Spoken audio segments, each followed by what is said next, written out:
name's David Gillick, and we're talking to Ireland's best cyclists about where they cycle. Delighted to say I'm joined by Oisin O'Callaghan, who is an immense talent, 2020 junior downhill champion. Oisin, you know, I'm looking at you there. You've got a fantastic backdrop. It shows how ingrained you are in this sport, okay? But if we can bring it all back, where did you start cycling? So it started from a pretty young age of me just doing like normal stuff as a kid, riding around the lawn. But I started cycling when I was 3 years old.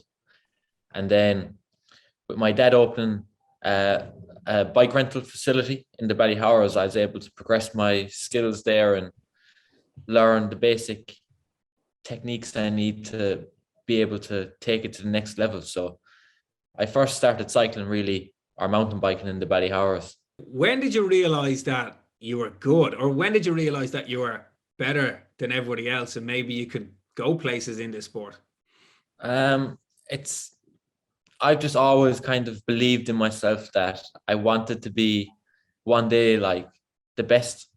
And that's just what I've always wanted to do from a young age. I was just always aimed to be world champion in downhill mountain biking. Even there's pictures of me in primary school holding like a piece of paper where it was like asked what you wanted to do when you're older, and people are picking jobs, and mine was to be world champion mountain biker. So I just always wanted to do it. And what was it like then when that dream came true? It took a while for it to sink in. Like at the start, I didn't really realize what I had done. But once you put on the rainbow jersey and start racing with it, then you realize, like, seeing photos of you with it, that's when it's like, oh yeah, this is cool. This is the real deal. Yeah. So where do you do most of your cycling now? So during the winter, I would do lots of my kind of just base, easy cycling in the Ballyhowers. But when it comes to like pre-season testing, I would do most of my training and like cycling in Europe, like Italy, Spain, England a bit, just because of the facilities and the tracks are more up to standard and more similar to what I race on, longer, rougher, steeper. And when you look at, say, the route or the course, do you kind of break it down, like you said, from one turn to the next? Is that the way you kind of break it all down into little kind of the process, I suppose? Yeah, I'd probably break it into quarters really sometimes.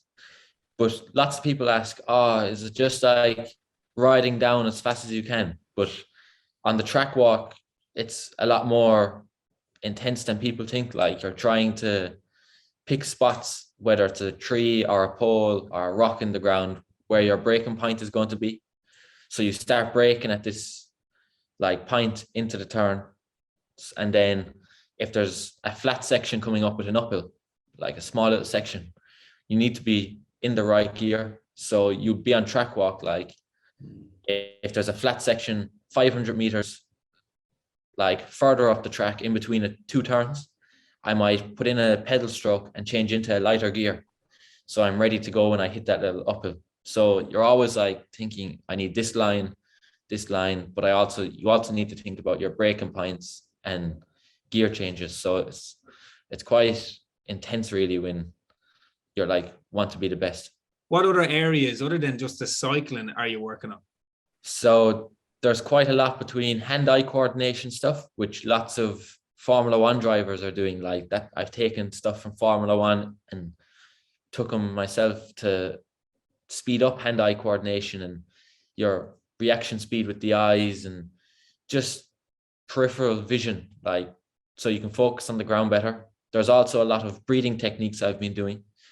So it's like to settle your diaphragm when you're in the start gate, like, so you'll always be a bit nervous, but just to settle it a small bit. Then there's like ice baths, Epsom salt baths that I've been doing. There's been a lot of stuff. On your bucket list now of places to go and kind of ride and cycle, where would you go? Probably places I have been to that I still go would be Oisin in France. this is just somewhere I've been going from a super young age every year. It's probably one of the first places I've been mountain biking out of Ireland, which it's just an endless amount of tracks. Places I haven't been to yet would be Queenstown in New Zealand and Whistler in Canada. These two seem ridiculous. They're on another level.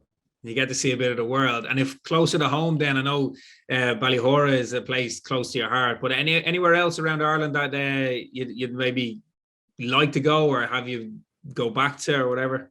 I really enjoy going to the Gap.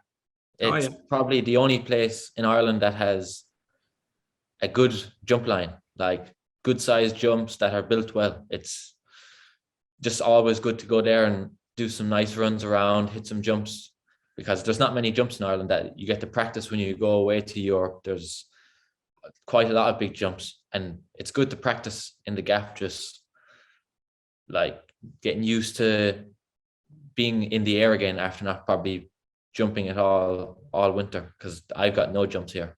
So what's the target then for this year? Can I ask you that direct question? If we were talking by the end of in a year's time, what would you like to have happened? So I'd like to, as a first year elite, just do a pretty solid season, just being inside the top 20, which is, there's so many elite riders now and it's all such a high level. Half a second could be 10 spots. So top 20 I'd like to be for this season and just do some good solid results. And then for the next years, I'd like to start creeping my way inside the top 10. Brilliant. Yeah. Yeah. Well, you've given us such a fascinating insight, and it's great to hear, you know, the background, where it all started, how it all started, and the bucket list as well. So yeah, I'm familiar with the Gap. I don't know if I'll be up there doing many of those jumps, but I'll definitely give it a spin. I might get an uplift as well, or I'll do the hardcore thing and cycle back up. But Oisin, really appreciate your time.